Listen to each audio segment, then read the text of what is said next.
ओम गणेशाय नमः। ओम नमः शिवाय। मैं निखिल ज्योतिषाचार्य आप सभी का मेरे चैनल पर पुनः स्वागत करता हूं। आशा करता हूं कि आप सभी स्वस्थ होंगे। महादेव की कृपा आप सभी पर सदैव बनी रहे। ये वीडियो सिंह यानी कि लियो के लिए बहुत विशेष है, क्योंकि वीडियो है 9 जून से 15 जून 2025 के साप्ताहिक राशिफल के बारे में।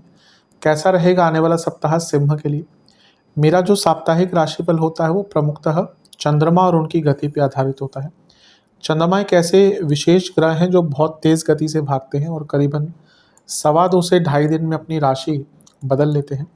तो स्वाभाविक है कि पूरा हफ्ता जो कि 7 दिन का होता है उसमें चंद्रमा कई बार राशि बदलेंगे। मन के कारक है और उनकी विशेषता ये भी है जिस भी भाव में जाते हैं उसको एक्टिवेट कर देते हैं। इसीलिए डे टू डे एक्टिविटीज़ पर उनका इम्पैक्ट बहुत होता है और इसीलिए साप्ताहिक राशिफल की विशेषता बहुत होती है। क्या प्रभाव रहेगा आने वाले सप्ताह में चंद्रमा के गोचर का, उनके बाकी ग्रहों के साथ संबंध का, बाकी ग्रहों का उनके ऊपर क्या प्रभाव पड़ेगा, हमारे ऊपर क्या प्रभाव पड़ेगा, इन सभी चीज़ों की विवेचना के लिए साप्ताहिक राशिफल अति विशेष होता है। यदि आपकी लग्न राशि या चंद्र राशि सिंह है, दोनों ही गाइडेंस के लिए इस राशिफल को देख सकते हैं। जहाँ से ज़्यादा सूट करता है, रिलेट करता है, वहाँ से इसको ऑब्जर्व कीजिए। व्यक्तिगत तौर पर मेरा मानना है लग्न राशि से देखेंगे तो अच्छा है। इनकेस नहीं पता तो आप अपनी चंद्र राशि से भी इसको देख सकते हैं। शुरू करते हैं। चंद्रमा आपके चौथे भाव यानी कि वृश्चिक में आ जाएंगे। ये वैसे 8 तारीख को बहुत लेट नाइट होगा, तो 9 तारीख से ऑलमोस्ट अर्ली मॉर्निंग से प्रभाव चौथे घर से ही होगा और 11 तारीख रात के 8 तक यहीं पर रहेंगे। चंद्रमा का चौथे भाव में आना बहुत अच्छा नहीं माना जाता। अच्छा, यहाँ पे कारको भावनाशय दोष है। प्रभाव देखिए चंद्रमा पर कितना है। कारको भावनाशय दोष नेगेटिव। केमद्रुम योग बहुत अच्छा नहीं होता। अच्छा, सूर्य की दृष्टि है तो पूर्णिमा योग बन गया, तो इससे चंद्रमा पक्ष बली हो गया, लेकिन सेंसिटिव बहुत है चंद्रमा। नीच के चंद्रमा, केमद्रुम योग युक्त चंद्रमा, मंगल का प्रभाव जो अंगारक दोष लिए हैं, तो ये सारी ही चीज़ें बता रही हैं कि थोड़ी मानसिक स्तर पर परेशानी रहेगी। और गुरु से भी छठे में है तो शकट योग भी बन गया। शकट योग से क्या होता है, चीज़ें डिले होती हैं। अब चंद्रमा ऑलरेडी बहुत प्रभाव में है, नेगेटिव। पूर्णिमा के चंद्रमा सेंसिटिव होते हैं। अब यही चंद्रमा किसी और राशि के होते तो हम कहते बहुत अच्छा, लेकिन नीच के चंद्रमा फिर भी पूर्णिमा युक्त तो हो गए, केमद्रुम योग हो गया। और इन सब पे सबसे विशेष चीज़ कारको भावनाशय दोष। तो हफ्ते का शुरुआती भाग सेंसिटिव बहुत ज़्यादा रहेगा, इमोशनल कंट्रोल नहीं रहेगा, घर में कलह कलेश हो सकते हैं। अच्छा, चंद्रमा जो है वो 12वें घर के स्वामी भी हैं, तो ये क्या अंकित करता है कि खर्चे तो बढ़ेंगे ही घर में, लेकिन घर में कोई बीमार भी पड़ सकता है, इमोशनल हेल्थ खराब रहेगी, माता जी की सेहत खराब रह सकती है। तो हफ्ते का जो शुरुआती भाग है ये मानसिक दृष्टिकोण से बहुत कष्टकारी है।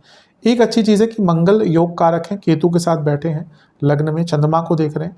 कोई बहुत पुराना कार्य अगर आपका अटक रहा था वो कार्य यहाँ पर पूर्ण हो सकता है। सूर्य भी लग्नेश है, ये भी दिखा रहा है कि करियर में कोई काम अटक रहा था वो कार्य पूर्ण हो सकता है। अदरवाइज ये जो समय है सेंसिटिव बहुत ज़्यादा है। इस समय पे कोशिश कीजिएगा कि बहुत स्टेबल अपने माइंड को रखें। नवांश कुंडली यही बता रही है कि सेल्फ डिसिप्लिन बहुत काम आएगा। दशांश कुंडली कार्य क्षेत्र में कुछ लोग तंग करेंगे और अपनी इनसिक्योरिटीज़ भी तंग करेंगे।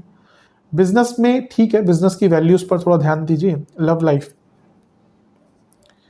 कभी कभी हम एक्सपेक्ट बहुत करते हैं पर हम पार्टनर की एक्सपेक्टेशंस भूल जाते हैं।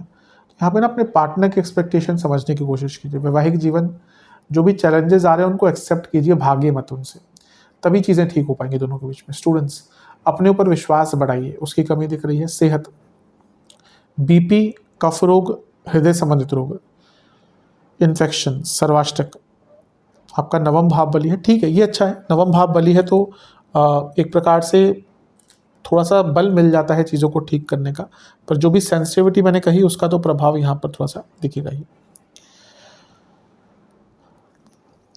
11 तारीख रात के 8 बजे के आसपास चंद्रमा राशि बदलेंगे और आपके पंचम भाव यानी कि धनु में आ जाएंगे और 14 तारीख सुबह के 6 तक उनका प्रवास यहीं पर रहेगा। चंद्रमा का पंचम में आना अच्छा ही होता है। वैसे तो चंद्रमा पंचम में आते तो क्रिएटिविटी बढ़ती है, थॉट प्रोसेस बढ़ता है, लक्ष्मी आती है। यहाँ पे पहले अच्छी चीज़ों की बात कर लेते हैं। बुध की दृष्टि है जो आपके लाभेश भी हैं और बुध की दृष्टि है जो आपके धनेश भी हैं। ये साफ दिखा रहा है कि पैसा आएगा, और क्योंकि चंद्रमा 12वें घर के स्वामी है तो विदेश से पैसा, गुप्त धन आ सकता है। गुरु की दृष्टि है जो अष्टम के स्वामी है, ये अचानक से बड़े धन की प्राप्ति दिखा रहा है। क्यों? क्योंकि 2, 5, 8, 11 एक्टिवेट हो गए। 2, 5, 8, 11 क्या होता है? पनफरा भाव होते हैं। तो 2, 5, 8, 11 पनफरा भाव, इनका एक्टिवेशन ये बताता है कि बहुत बड़ा धन आएगा। कैसे हो रहा है? दूसरे घर के स्वामी बुध, पंचम के स्वामी गुरु साथ में बैठे हैं और पंचम को देख रहे हैं। 2, 5 हो गया। 8वें घर के स्वामी गुरु, 8वें का इन्वॉल्वमेंट हो गया, 11वें घर में बैठ के देख रहे हैं। तो ये बता रहा है कि हफ्ते के मध्य भाग में बहुत बड़े धन की प्राप्ति आपको हो सकती है। ये अच्छा है, बहुत अच्छा है। लेकिन ये चंद्रमा अभी भी केमद्रुम योग युक्त है, तो सेंसिटिविटी बनी रहेगी। हफ्ते के शुरुआती भाग जैसा नहीं रहेगा, पर सेंसिटिविटी बनी रहेगी।